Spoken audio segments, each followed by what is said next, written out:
Makam keramat Raden Ayu Dewi Nawangsih dan Raden Bagus Rinangku terletak di Dukuh Masin, Desa Kandangmas, Kecamatan Dawe, Kabupaten Kudus. Makam ini menyimpan cerita spiritual dan klinik yang beredar di masyarakat. Makam ini juga dipercaya sebagai tempat pesugihan dan spiritual lainnya. Peziarah yang datang memiliki tujuan yang berbeda-beda.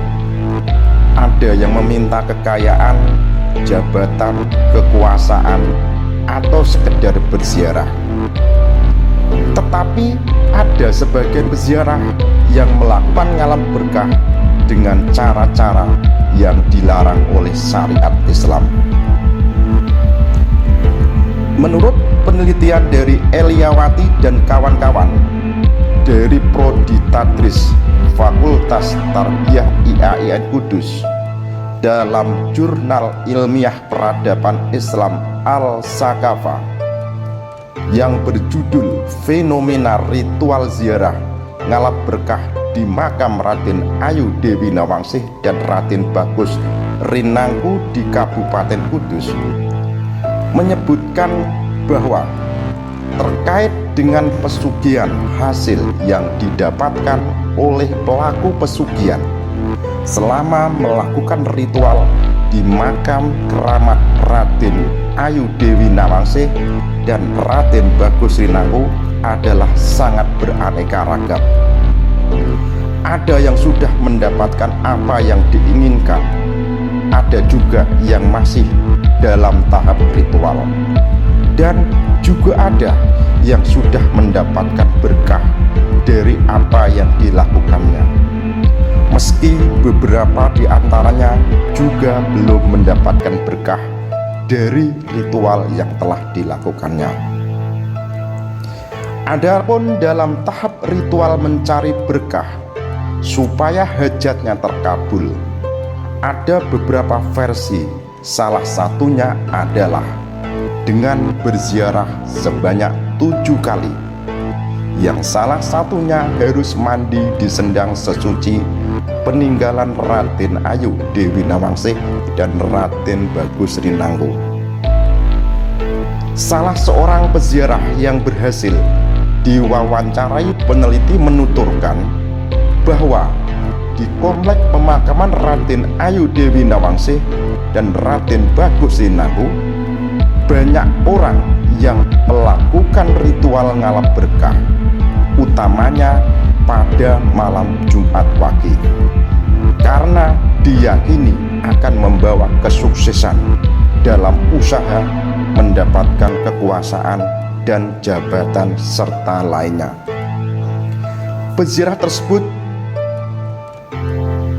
juga menuturkan bahwa terdapat ritual pesugihan dengan cara melakukan hubungan intim dengan orang yang bukan pasangannya sambil membakar dupa. Ada pendapat lain bahwa ketika melakukan hubungan intim, pelaku ritual seks harus belum saling mengenal satu sama lain. Ritual tersebut hanya boleh dilakukan 1 kali di malam itu, dan keberhasilan yang didapatkan hanya untuk 1 orang saja.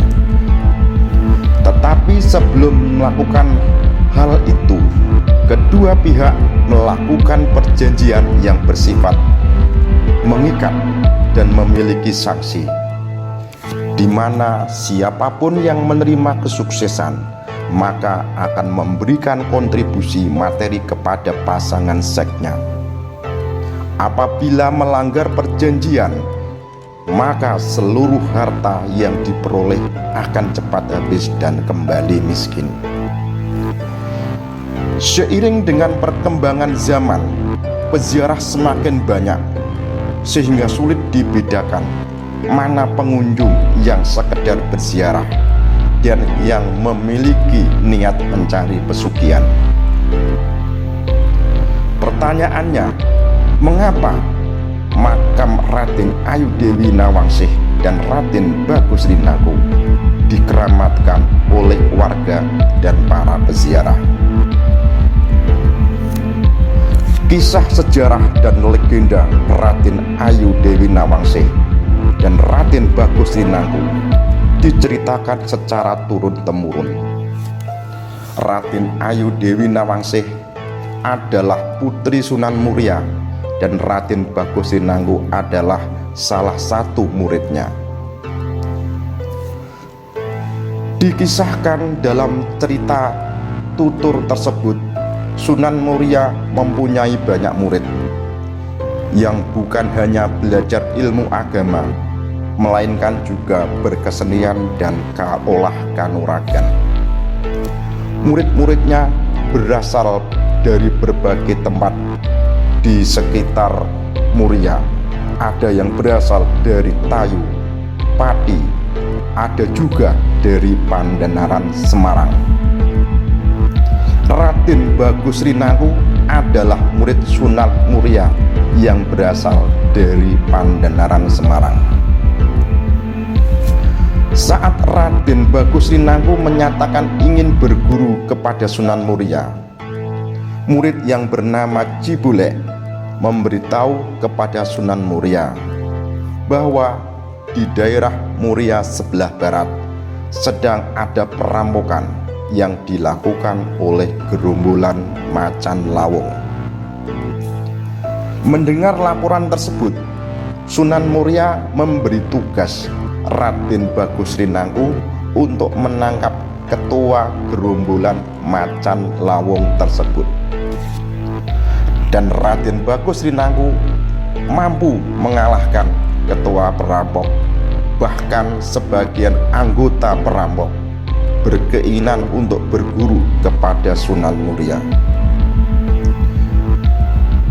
Sunan Muria menerima anak buah dari Macan Lawung untuk menjadi muridnya. Dan semenjak itu juga Raden Bagus Rinangku diterima sebagai murid Sunan Muria. Karena Raden Bagus Rinangku adalah murid yang paling cerdas dan memiliki wajah yang tampan, Raden Ayu Dewi Nawangsih, salah seorang putri Sunan Muria, jatuh cinta kepadanya. Bahkan mereka berdua saling berjanji akan mengarung hidup bersama meskipun halangan dan rintangan datang menggodang. Namun Sunan Muria tidak merestui hubungan keduanya karena beliau telah menjodohkan Raden Ayu Dewi Nawangsih dengan muridnya yang bernama Cebulek. Untuk merenggangkan keduanya, Sunan Muria menugaskan Raden Bagus Rinangku menjaga padi yang sudah menguning agar tidak habis dimakan burung di sawah yang letaknya jauh dari perguruan Sunan Muria, tepatnya di Dukuh Masin, Desa Kandang Mas, Kecamatan Dawe, Kabupaten Kudus. Raden Bagus Rinangku melalaikan tugasnya menjaga padi dari serangan burung, hingga akhirnya padi yang sudah menguning rusak dimakan burung. Melihat hal tersebut, Sunan Muria marah kepada Raden Bagus Rinangku. Mengetahui gurunya marah, dengan kemampuan dan kesaktiannya, Raden Bagus Rinangku bergegas mengembalikan padi-padi yang sudah rusak dimakan burung seperti sedia kala. Melihat kelakuannya murid tersebut, Sunan Muria semakin marah karena sudah berbohong dan memamerkan kesaktiannya. Sementara Cibulek yang dijodohkan dengan Raden Ayu Dewi Nawangsih semakin cemburu, sehingga selalu mengawasi Raden Ayu Dewi Nawangsih. Pada suatu hari, Raden Ayu Dewi Nawangsih secara diam-diam pergi mengirim makanan kepada Raden Rinanggu yang sedang menunggu padi. Ketika keduanya saling memadu kasih di sawah, kepergok dengan Cebulek, sehingga Cebulek pulang dan mengadu kepada Sunan Muria. Kemudian Sunan Muria dan Cebulek pergi ke sawah dengan membawa jemparing atau anak panah, lalu mendekati Raden Ayu Dewi Nawangsih dan Raden Bagus Rinanggu. Raden Ayu Dewi Nawangsih dimarahi oleh Sunan Muria karena dia sudah tidak lagi mendengarkan omongan bapaknya. Sunan Muria menakut-nakuti Raden Ayu Dewi Nawangsih dengan jemparing yang dibawanya. Karena setan selalu mendampingi manusia, jemparing yang digunakan Sunan Muria untuk menakut-nakuti Raden Ayu Dewi Nawangsih kesinggol oleh Cebulek, sehingga jemparing melayang mengenai dada Raden Bagus Rinanggu yang tadinya sasaran ditujukan kepada Raden Ayu Dewi Nawangsih. Hal ini terjadi karena saat panah melayang dihalangi oleh Raden Bagus Rinanggu, sehingga dirinya yang terkena jemparing tersebut. Saking cintanya Raden Ayu Dewi Nawangsih kepada Raden Bagus Rinanggu, tanpa pikir panjang lari dan langsung memeluk Raden Bagus Rinanggu. Dan apa yang terjadi?